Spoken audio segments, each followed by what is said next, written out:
Hi, நான் நல்லா இருக்கேன். நீங்கள் நல்லா இருக்கீங்களா? நீங்கள் நல்லா இருப்பீங்கன்னு நான் நினைக்கிறேன். இன்றைக்கி செவ்வாய்க்கிழமை. சரி, முருங்கைக்காய் சாம்பார் வைக்கலான்னு நினச்சோம். சரி, முள்ளங்கி இருந்துச்சு. முள்ளங்கியும் கத்திரிக்காயும் போட்டு சாம்பார் வச்சுட்டு முருங்கீரை உருவி வச்சுருந்தேன். முருங்கீரை எங்கள் சித்தி கொண்டு வந்திருந்தாங்க. சரி, முருங்கீரை செஞ்சிடலாம். அதை எடுத்துகிட்டு வந்து 2 நாள் ஆகுது, செய்யாமே வச்சுருந்தேன். சரி, முருங்கீரை செஞ்சிடலாம் அப்படின்னு சொல்லிட்டு முருங்கீரை, பொல்லங்காய் பொரியல், முள்ளங்கி சாம்பார் தான் வைக்கலான்ட்டு வாங்க வீடியோவில் பார்க்கலாம். எப்பயுமே பருப்புலேயே நான் வெங்காயம், தக்காளி, பூண்டு எல்லாம் போட்டு வேக வச்சுருவேன். வேக வச்சு மஞ்சத்தூள், கொஞ்சம் விளக்கெண்ணெய் ஊற்றுவேன். நான் விளக்கெண்ணெய் இல்லை, அதனால் அதை அப்படியே போட்டு வேக வச்சுட்டு மூடி ஒரு 3 விசில் 4 விசில் விட்டோம்னா பருப்பு நல்லா வெந்து போயிடும். வெந்ததுக்கப்புறம் பாருங்கள் முள்ளங்கி.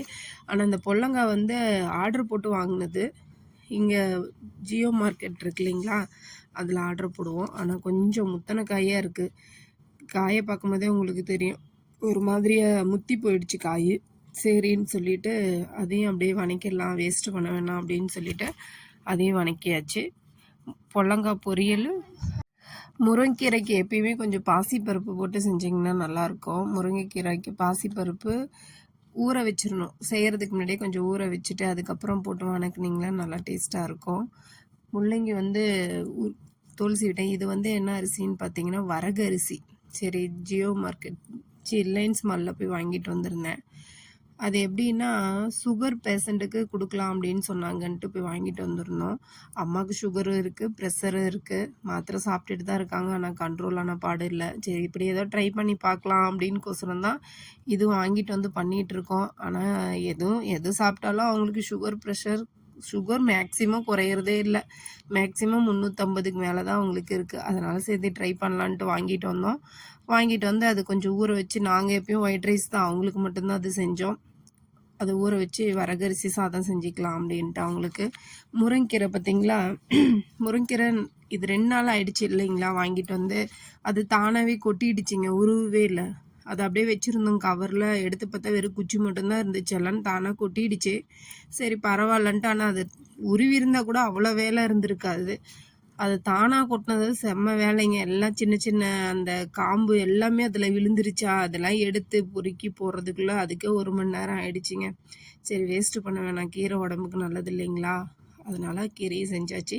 கீரைக்கு எப்பயுமே சின்ன வெங்காயம் தாங்க போடுவேன். இன்னைக்கு கொஞ்சம் வேலை அதிகமாக இருந்ததுனால சின்ன வெங்காயம் செய்யலை. உரிச்சி போடுறது அளவுக்கு டைம் இல்லை, அதனால் பெரிய வெங்காயம் போட்டாச்சு. பெரிய வெங்காயம் கொஞ்சம் பாசிப்பருப்பு ஊற வச்சு போட்டிங்கன்னா கொஞ்சம் சீக்கிரம் வெந்துடும்.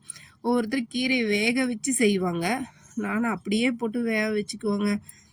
தனியாக குக்கரில் வேக வச்சு தண்ணியை வடிச்சிட்டு கீரையை மட்டும் வணக்குவாங்க. நான் அப்படியே போட்டு செஞ்சுட்டேன். அதனால் என்னமோ ரொம்ப கசப்பாக இருந்துச்சு முருங்கைக்கீரை.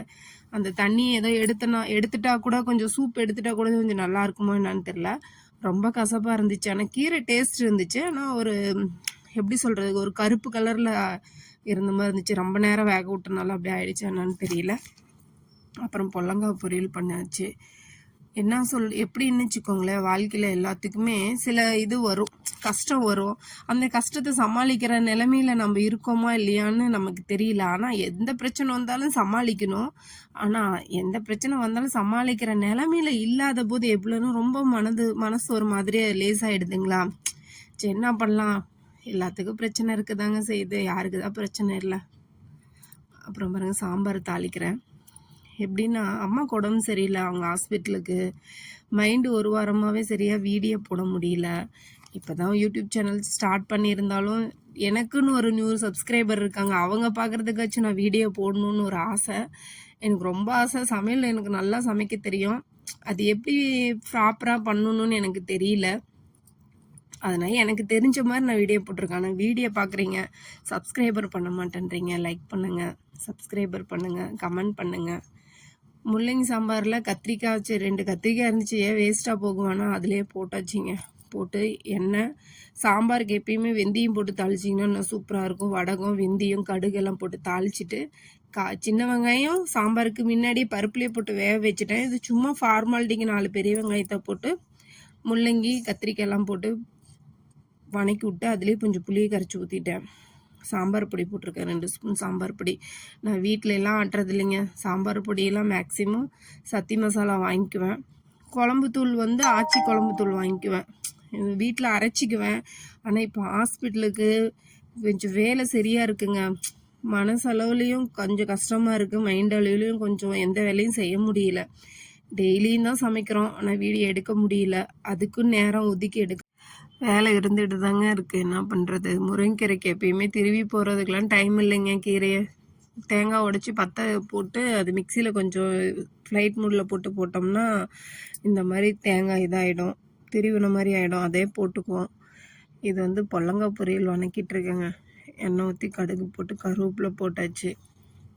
பொல்லங்காய் பொரியலுக்கும் நீங்கள் கடலப்பருப்பு போட்டாலும் நல்லாயிருக்கும், பாசிப்பருப்பு போட்டாலும் நல்லாயிருக்கும். ரெண்டும் போட்டலாம். ஆனால் நான் பருப்பு போடலைங்க, ஏன்னா கீரையிலேயே பருப்பு போட்டிருக்கணுங்களா, அதனால் பருப்பு போடல. வெறும் பொல்லங்காய் பொரியல் மட்டும்தான் பண்ணுறேன். இதுக்கு கொஞ்சம் சாம்பார் பொடி போட்டு பாருங்களேன். மிளகாத்தூளோட சாம்பார் பொடி போட்டு உங்களுக்கு பிடிச்சிருந்தா போட்டு பாருங்கள். சாம்பார் பொடி ஒரு 1/2 ஸ்பூன் போட்டு பார்த்தீங்கன்னா அது டேஸ்ட் நல்லாயிருக்கும். இப்போ கடையில் செஞ்சால் எந்த டேஸ்ட் இருக்கும்? ஹோட்டல்லாம் போனீங்கன்னா ஒரு ஸ்மெல் வரும் இல்லைங்களா, பொரியலில் அந்த டேஸ்ட் கொடுக்கும்.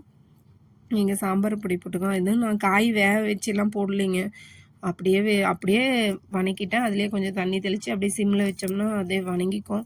சாம்பார் ரெடி ஆகிடுச்சு. வீடியோவை மறக்காமல் பாருங்கள். நமது வீடியோ பிடித்திருந்தால் மறக்காமல் சப்ஸ்கிரைபர் செய்து கொள்ளவும், லைக் பண்ணுங்கள், கமெண்ட் பண்ணுங்கள். சாம்பார் ரெடி ஆகிடுச்சிங்க, பொல்லங்காய் பொரியலும் ரெடி ஆகிடுச்சு, கீரையும் ரெடி ஆகிடுச்சு, சாதம் 2 வச்சாச்சு.